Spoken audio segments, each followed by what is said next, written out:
Picture this. A single vote rips Canada apart. A scandal so dirty it buries a government. A power grab so insane it rewrites our history. Think Canada's elections are polite and boring?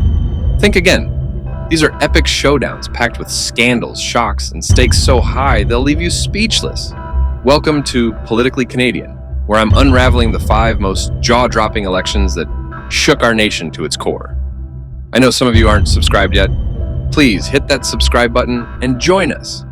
Your support fuels these epic deep dives, letting us keep the truth raw and the quality sky high. Ready for the ride? Let's dive in, eh? Let's kick things off with 2019.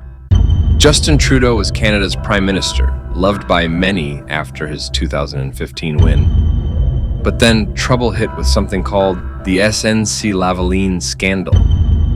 SNC-Lavalin was a big company from Quebec, caught bribing officials in Libya to get contracts.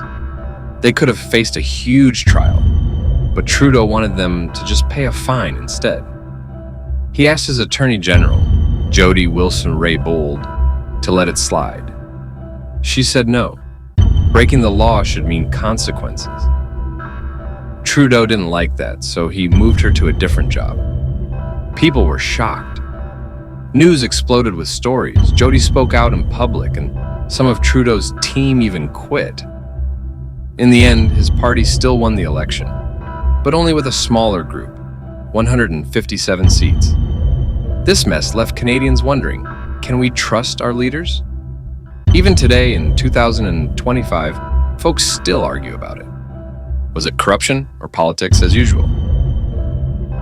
Now, let's go back to 2015. Stephen Harper was the Prime Minister, leading the Conservatives for nearly 10 years.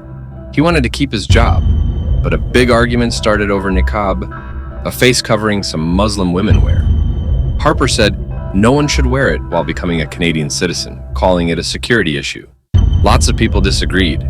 They thought it was unfair and picked on one group. Quebec's courts even said the rule couldn't stand.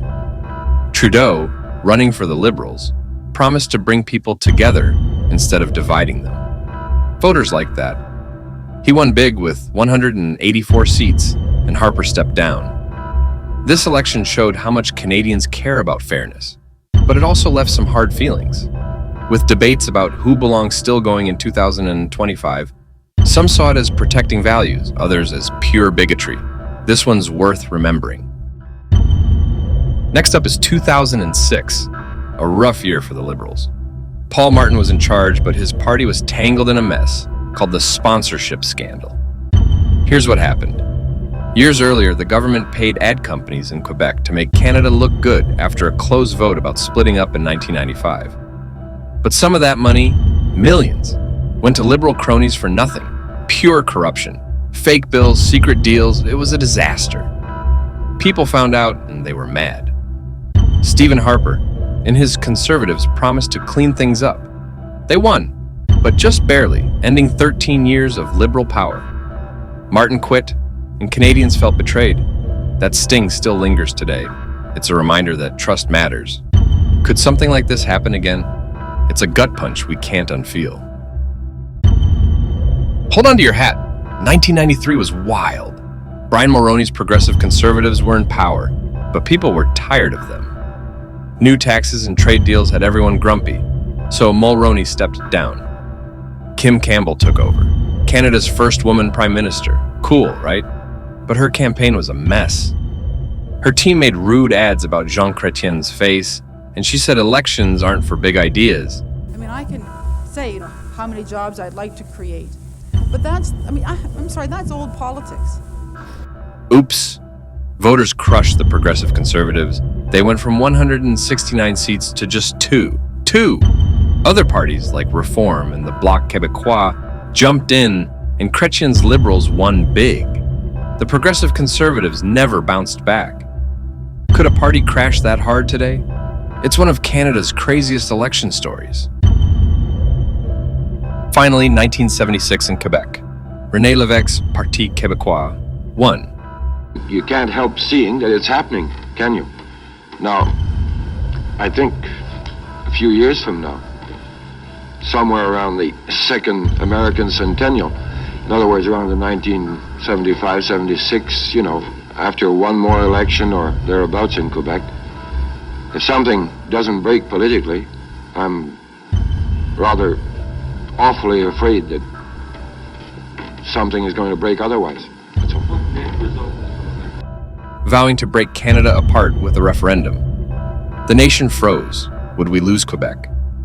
In 1980, the no vote won, but the scare rewrote our story. L'évêque forced Canada to face its cracks, and in 2025, Quebec's spirit still stirs.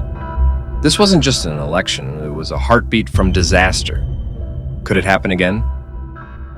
There you have it, 5 elections that shook Canada up. These 5 elections didn't just pick winners. They forged Canada's identity through fire and fury. I'm beyond grateful you stuck with me for this roller coaster. These stories matter. Subscribe now to stay tuned.